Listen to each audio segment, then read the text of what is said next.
오늘 한 부자가 있어서 자색 옷과 고운 베옷으로 호화로 연락하며 즐기며 고운 음식, 맛있는 것들 다 즐기며 연락한 자가 있었습니다. 반대로 그런데 나사로라 이름하는 한 거지가 헌데투성이로 그 부자 대문의 앞에 버려진 채 부자의 상에서 떨어지는 것으로 배불리려 합니다. 그것도 만족스럽지 못했는지 개들이 와서 이 같은 동류의 사람인 줄 알고 헌대를 핥는 그런 부분들이 있었습니다. 물론 부자도 살았고 거지도 살았습니다. 한 사람은 호화로 연락했고 한 사람은 거지거지 땅거지로 어려움을 겪으며 살았습니다. 그런데 결국은 두 사람 다 죽었습니다.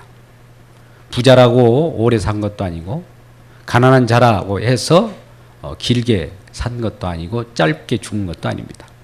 동일하게 어느 한평생을 일정한 기간 동안에 살다가 죽었다라고 하는 것이죠. 22절 이에 그 거지가 죽어 천사들에게 받들려 아브라함 품에 안기고 한 사람은 아브라함 품에 안기고 또 하나는 음부 지옥에서 고통 중에 있는 그 모습을 봅니다. 한 사람은 아브라함 품이라고 하는 그 천국 하나님이 안아주시는 그 품에 안겨서 위로를 받고 있고 한 사람은 음부에서 고통을 받는 이런 일이 벌어진 것이죠. 그러면 우리는 여기에서 진단하기에 부자가 왜 부자 되어서는 안 되겠구나 이런 생각을 하면 안 됩니다. 성경 속에서 나오는 부자는 세상을 사랑하는 자입니다. 재물을 사랑하는 자입니다. 돈을 사랑하는 자를 부자라고 해요. 반대로 나는 재물이 없어도 가진 거 없어도 외양간에 소가 없어도 우리의 양이 없어도 오직 하나님만을 구하는 자, 하나님 한 분만으로 만족하도록 하나님께서 지으시고 선택되고 예정된 자 이름하여 나사로라고 하는 거예요. 나사로라고 하는 그 원어는 하나님의 도움을 받은 자입니다. 그러니까 나사로이 살아가는 방편은 하나님의 도움만이 최고로 알고 살아가는 자를 나사로라 하고 반대로 하나님의 도움 없이도 살아가는 자를 부자라고 하는 것이죠. 근데 우리는 하나님의 도움 없이도 살아가고자 하고 또 하나님의 도움이 필요할 때도 있고 그러지 않습니까? 그걸 아까 누가복음 16장 13절에는 너희는 하나님과 재물을 겸하여 섬길 수 없다라고 하는 말씀에 걸리는 거죠. 하나님을 섬기려고 하면 하나님 한 분만으로 만족하는데 하나님도 만족스럽지 못하니까 재물을 세상을 또 세상신을 쫓아간다 이거죠. 그러니 하나님과 재물, 하나님과 세상신을 같이 섬길 수 없는 것은 당연하지 않습니까? 근데 우리는 미련해서 이러한 하나님을 바라보고 하나님을 말씀을 증거해도 하나님을 통하여 재물을 얻으려고 해요. 잘 보십시오. 자, 우리는 하나님이라고 하는 분을 섬깁니다. 그로부터 얻어내는 것이 재물이에요. 그럼 여러분 이것이 하나님을 섬기는 겁니까? 재물을 섬기는 겁니까? 예, 재물을 섬기는 거예요. 잘 보십시오. 우리는 하나님을 들먹이면은 하나님을 섬긴다라고 착각을 합니다. 그런데 하나님을 얘기하면서 그 속에 있는 나의 욕심에 재물이 있다면 그 사람은 하나님을 섬기는 것이 아니라 재물을 섬기는 자이죠. 이들에게는 세상으로 꽉 차 있기 때문에 세상 신으로 의해서 지배를 받기 때문에 하나님이 그 속에 스며들 여지가 없어요. 천국은 침노를 당한다고 합니다. 오늘 본문 말씀과 함께 맥을 같이 하는 마태복음 19장 24절 정도 말씀에는 부자가 천국 가기가 낙타가 바늘귀 들어가는 것보다도 더 어렵다고 해요. 그래서 물론 낙타라고 하는 것을 낙타귀, 물론 성전 속에서 들어가는 여러 성전에 낙타가 들어가는 어떤 공간이 있습니다만 어떻든 이렇게 풀든 저렇게 풀든 그 우리 모든 부자들은 그 마음이 세상으로 가득 찼기 때문에 하나님 나라를 침노에 들어갈 수 없다는 거죠. 그리고 하나님 나라는 침노를 당한답니다. 근데 누가 들어가느냐? 하나님의 나라는 침노를 당하나니 침노하는 자가 하나님의 나라를 소유하게 되는데 거룩한 자여야 되는 거죠. 세상 것이 없어야 되는 거예요. 오직 거룩, 말 그대로 우리의 욕심이 없는 자만이 하나님 나라를 침노에 들어가게 된 거예요. 그러면 이 땅이 세상으로 가득 차고 많은 사람이 자기 욕심대로 살아갈 즈음 그 엄청난 어둠이 한동안 있었습니다. 한 400여 년 동안에 그 이스라엘 백성들에게도 선지자도 나타나지 않고 많은 사람들이 자기 자신의 죄에 의해서 오염되고 죄를 먹고 마시면서 그 빛을 보지 못하는 시기에 갑자기 어떤 분이 나타나면서 회개하라, 천국이 가까웠느니라. 예, 천국을 몰고 오시는 이 세상 어둠에 있는 곳에 빛으로 천국을 심으러 오신 분이 있어요. 그분이 이미 하나님 나라를 침노에 들어가서 하나님 왕국을 만들어 놓고 그 하나님 나라를 이 땅에 심어 놓기 위해서는 저와 여러분이 생각했던 모든 사고방식을 돌려놓을 필요가 있는 것이죠. 이게 바로 회개입니다. 우리는 회개를 눈물 짜는 것으로만 생각하지 마십시오. 내가 생각했던 모든 것을 내려놓고 주님의 뜻에 맡기는 것이 회개예요. 나의 뜻을 하나님 뜻보다도 앞장 세우는 것이 불경한 것이라면 이제는 하나님의 뜻을 앞장 세우고 내 뜻을 내려놓는 것이 회개입니다. 그러면 하나님의 뜻은 이 땅에 하나님 나라를 심기 위하여 오셨는데 하나님의 뜻을 쫓아 우리가 그 하나님의 하실 일을 바라보면서 그를 믿으면서 또 그와 함께 동고동락하는 것이 우리의 삶일진데 아직도 나는 하나님께 전적으로 의지하냐고 하나님 한 분만으로 만족하지 않고 하나님 플러스 죄물, 하나님 플러스 내 생활, 하나님 플러스 세상 이렇게 살아가더라 이 말이죠. 이것은 우리가 양다리를 걷는 것입니다. 양다리를 걸치고 있다고 해서 하나님을 섬기는 것이 아니라 이는 재물을 섬기는 거예요. 오늘날 교회 많은 신앙인들이 교회를 찾습니다. 물론 자기 자신이 하나님 나라의 그 놀라운 침노가 이루어지기를 소망하면서 회개하는 자들도 있을 겁니다.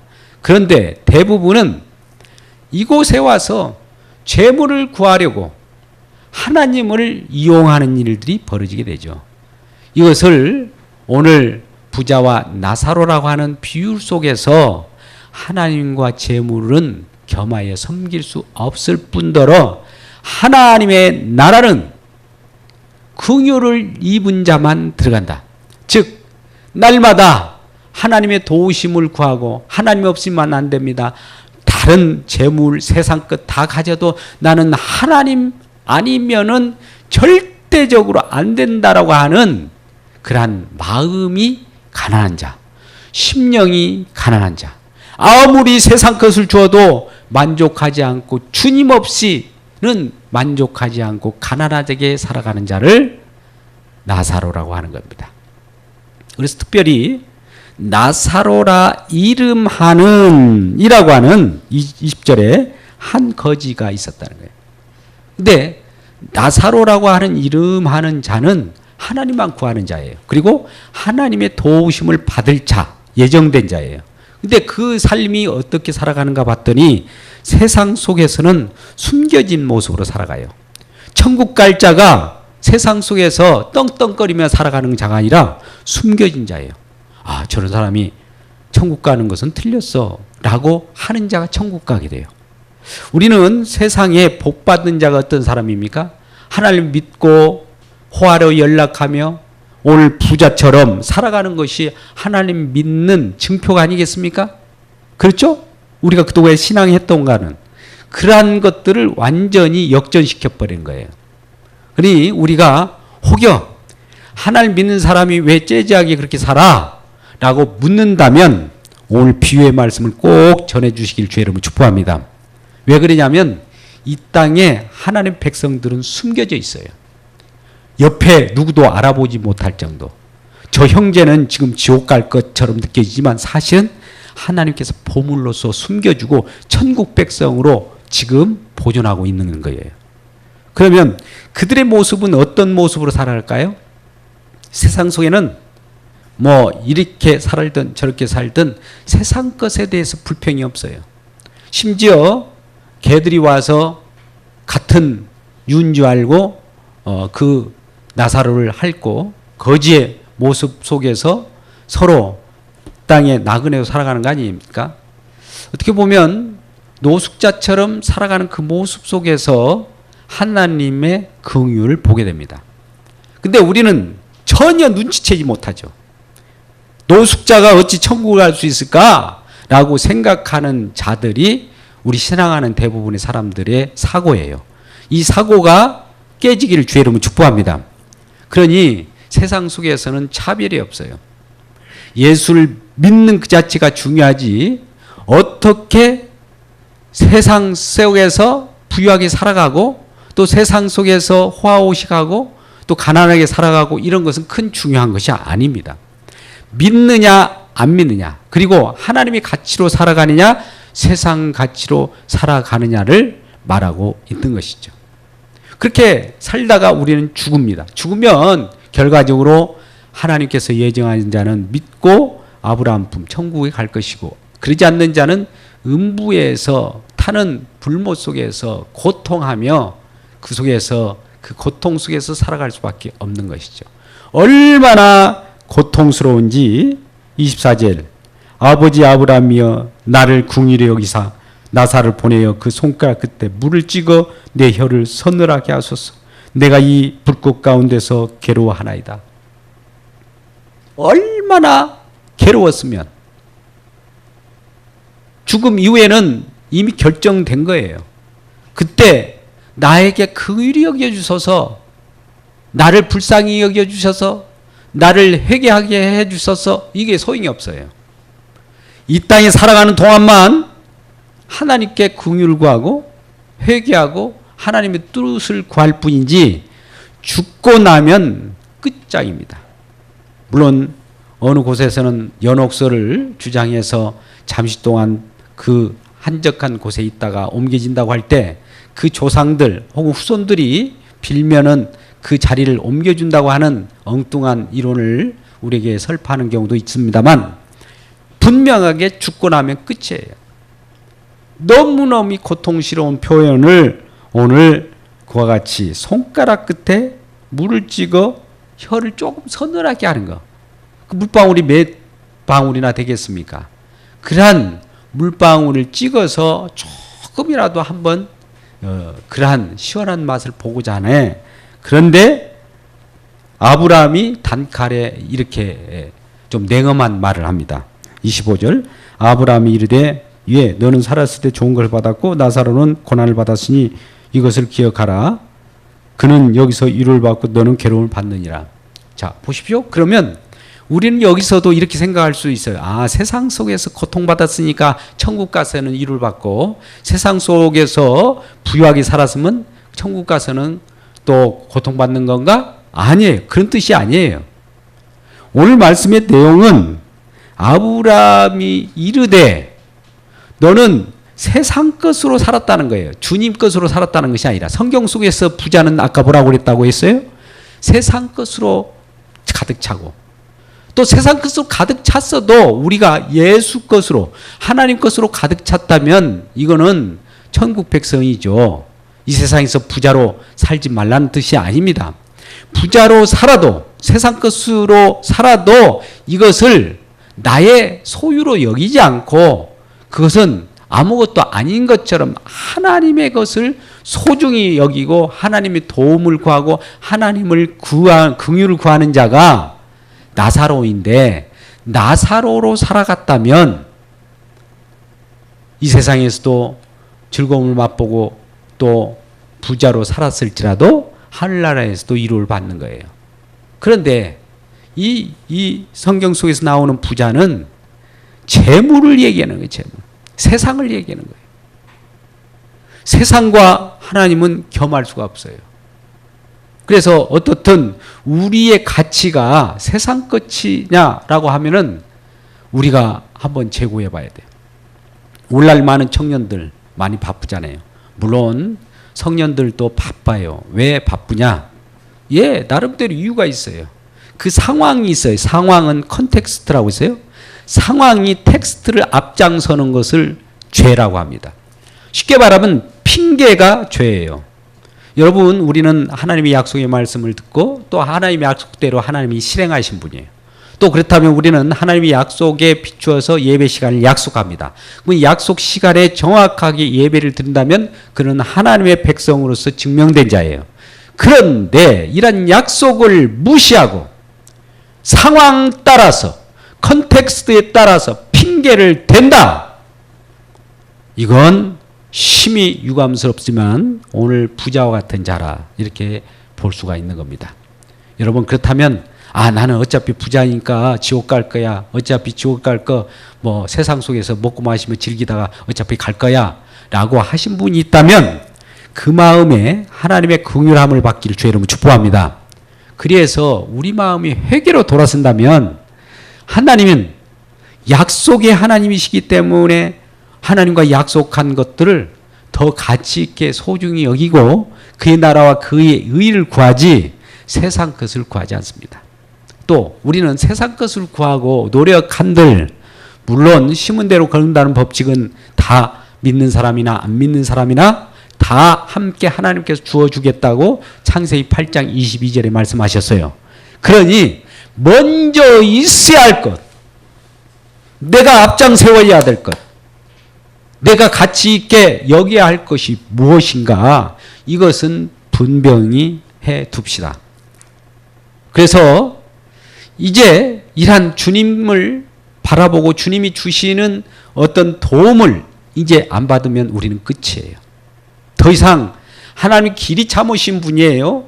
부모가 자녀에게 몇 번 채찍으로 좋은 말로 칭찬과 당근과 채찍을 함께 가하지 않습니까? 그런데 못 알아듣는다, 귀가 없어서 못 알아듣는다 하면은 이건 끝이다 아니겠죠.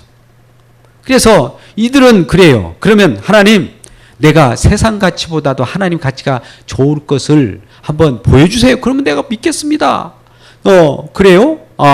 부자를, 나사로를 내 형제, 지금 나는 부자로서 세상 속에 여러 5 형제가 있는데 나는 어차피 이와 같이 음부, 지옥에서 고통 속에 살아갈지라도 내 형제들만큼 살려주세요.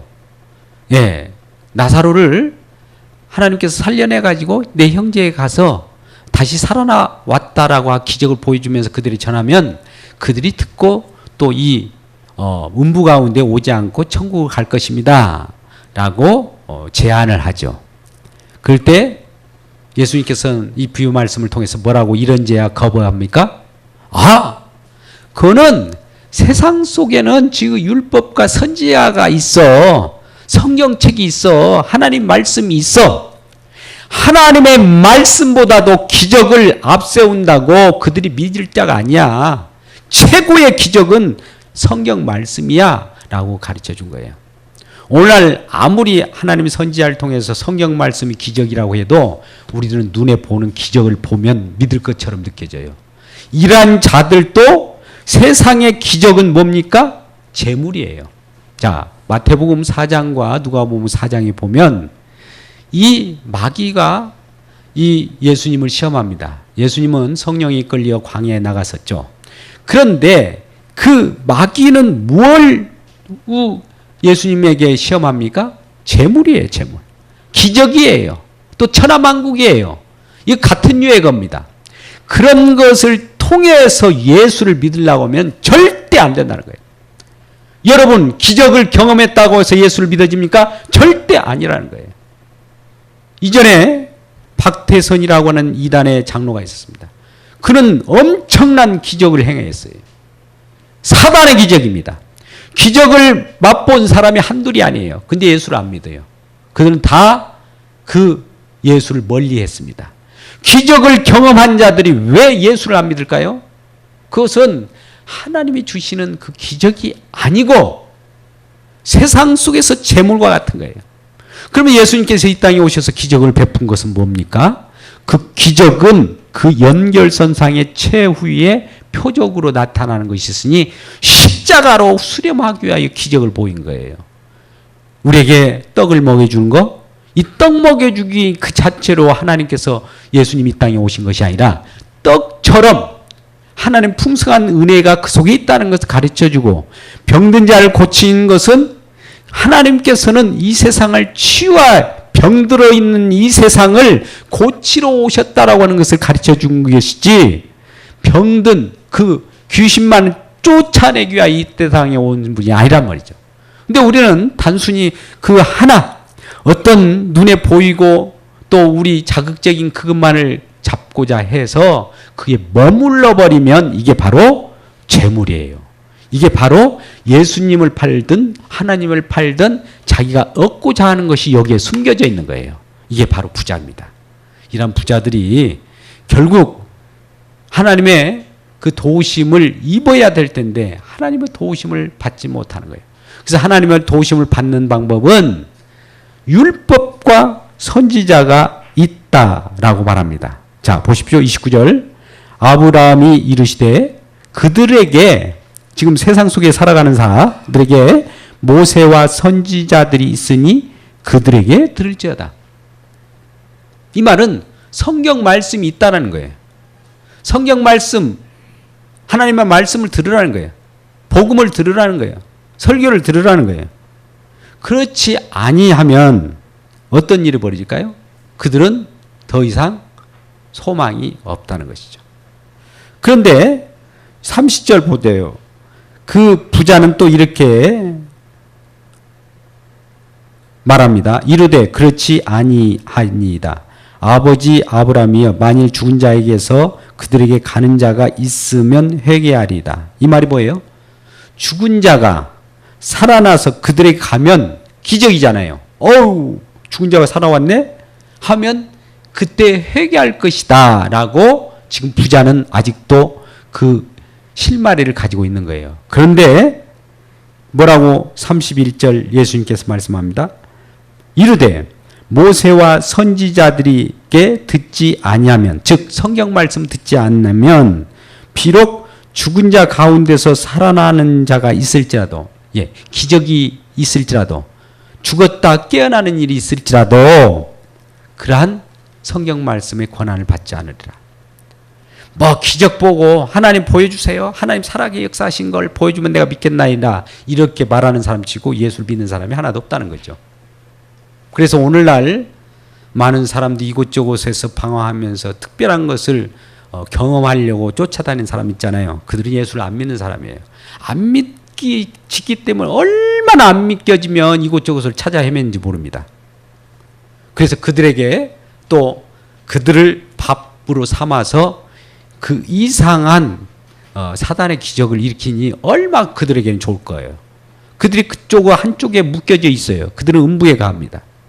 그런데 우리들에게는 죽었다가 깨어나도, 우리가 흔히 하는 용어들 있잖아요. 죽었다 깨어나도 그건 안 돼 라는 말은 이건 기적이 일어나도 안 돼 그런 말이에요. 죽었다 깨어나도 성경 말씀, 이 예배 가운데 나와서 말씀을 들으세요. 복음을 증거하면서 그 말씀을, 예수를 믿으세요. 이 말씀을 듣지 않고 세상 길로 간다면, 이제 권함을 받지 않는다면 이제 소망이 없다는, 끝이라는 거예요. 비유의 말씀을 이와 같이 하는 겁니다. 오늘 말씀을 잠깐 한번 요약해 보겠습니다. 지금 누가복음 16장 13절에서 재물과 하나님을 겸하여 섬길 수 없다라고 그래요. 근데 우리는 우리 생각에 이 하나님 생각이 아닙니다. 우리 생각에 재물도 조금 섬겨야 되고 하나님도 섬겨야 된다. 재물을 섬긴 사람은 어디에 있어요. 그렇지만 재물을 섬긴다는 표현은 재물이 없으면 못 사는 사람이에요. 그러니까 하나님만 한 분만으로 만족하고 재물이 없어서 부스러기를 주워 먹든 세상에서 개차반이 되든 노숙자로 살든 예수 한 분만으로 살아가기를 원한다면 이 사람이 바로 나사로예요. 나사로는 또 내가 아무리 세상 속에 그 기름진 음식을 먹고 고운 베옷을 입고 호화로이 연락한다 할지라도 하나님 없으면 안 됩니다라고 하는 분도 나사로예요. 그런데 나사로에 대한 그 생각을 않고 나는 화로이 연락하는 것이 하나님 덕분이야 라고 생각하는 이 자, 이것은 하나님을 섬기는 것이 아니라 재물을 섬기는 자 이 말이에요. 오늘날 잘 보세요. 이게 엄청난 우리에게 충격을 주는데요. 하나님을 왜 믿는가를 한번 생각해 보세요. 또 예수 앞에 예배드리러 왜 왔는가를 보십시오. 내 마음 가운데 설령 이것이 들킨다 해도 좋아요. 하나님께 들키기만 하면 소망이 있어요. 그런데 이것도 숨기려고 하는 자들이 있어요. 내가 어떻게 부유하든 그것이 하나님으로 말미암아 부유했고 하나님이 아니면 이 부유도 아무 의미가 없다라고 생각하는 사람은 하나님을 섬기는 자예요. 그런데 하나님 때문에 이 부유가 들어왔으니 내가 이 부유 때문에 하나님 수고했어, 고생했어, 하나님 고마워, 이 정도 이 재물만을 취하려고 하나님을 이용하면 하나님은 업신여김을 받지 않는다고 그래요. 하나님 이름을 망령되이 일컫는단 말은 무슨 말인지 아세요? 하나님의 이름을 팔아서 자기 소원을 구하고 자기의 재물을 축적하고자 하는 부자, 이 자들은 천국에 들어갈 그러한 여지가 없는 거예요. 이러한 자들에게 어디 바늘귀로 낙타가 들어갈 만큼 어렵다는 것이죠. 그렇다면 우리는 이제 포기해야 됩니까? 아니죠. 설령 지금까지 부자와 같이 살아왔을지라도 하나님은 하시나니. 예, 마태복음 19장 24절 25절입니다. 우리는 낙타가 바늘귀로 들어갈 정도로 어려운 이 천국을 하나님은 손쉽게 우리로 하여금 들어가게 만들어 주셔요. 그러니 우리는 하나님을 구하고 하나님을 도움을 받을 때 나사로처럼 도움을 구한다면 하나님이 우리에게 믿음을 갖다 주어서 낙타가 바늘귀로 들어간 것보다도 더 쉽게 하늘나라의 침노에 들어간다 이 말입니다. 놀랍죠? 이것은 우리가 이 세상 가운데 천국은 침노를 당하는 난이 침노하는 자의 것이다 라고 하면서 마태복음 12장 28절 속에서도 세상이 지금 귀신에 붙잡힌 바 되어 있어요. 저와 여러분이 세상에 매인 바 되어 있는 것을 귀신에 붙잡힌 바 되어 있다라고 설정하면서 마태복음 12장 28절에 이와 같이 말씀합니다. 한번 읽어보자고요. 시작. 그러나 내가 하나님의 성령을 입어 귀신을 쫓아내는 것이면 하나님의 나라가 이미 너에게 임하였느니라. 이 말 잘 풀어서 설명해 볼게요. 저를 보십시오. 우리가 귀신에 매여 있다는 것은 세상 신이 귀신이에요. 세상의 가치를 더 가치롭게 하고 그 세상에 매이게 만드는 것을 우리가 세상을 가치 있게 여긴다는 것은 세상 귀신에 매여 있는 거예요. 귀신 들린 자라 이 말이에요. 그러면 성령이 오셔서 이 귀신을 쫓아내는 것이면 우리 속에는 하나님 나라가 심겨지는데 그것도 예수 그리스도께서 회개하라 천국이 가까웠느니라 하면서 믿음을 가지고 오시면서 우리에게 심겨주면 우리가 세상 가치를 더 소중히 여겼고 오늘 또 핑계대며 이곳저곳에 방황하며 이거 바쁘다고 일 때문에 예배 가운데 못 나온다고 하는 그 귀신 들렸던 것에서 헤어져 나올 수 있다라는 것이죠. 이러한 놀라운 은혜를 받고 감사하는 저와 여러분 되시기를 주의 이름으로 축복합니다.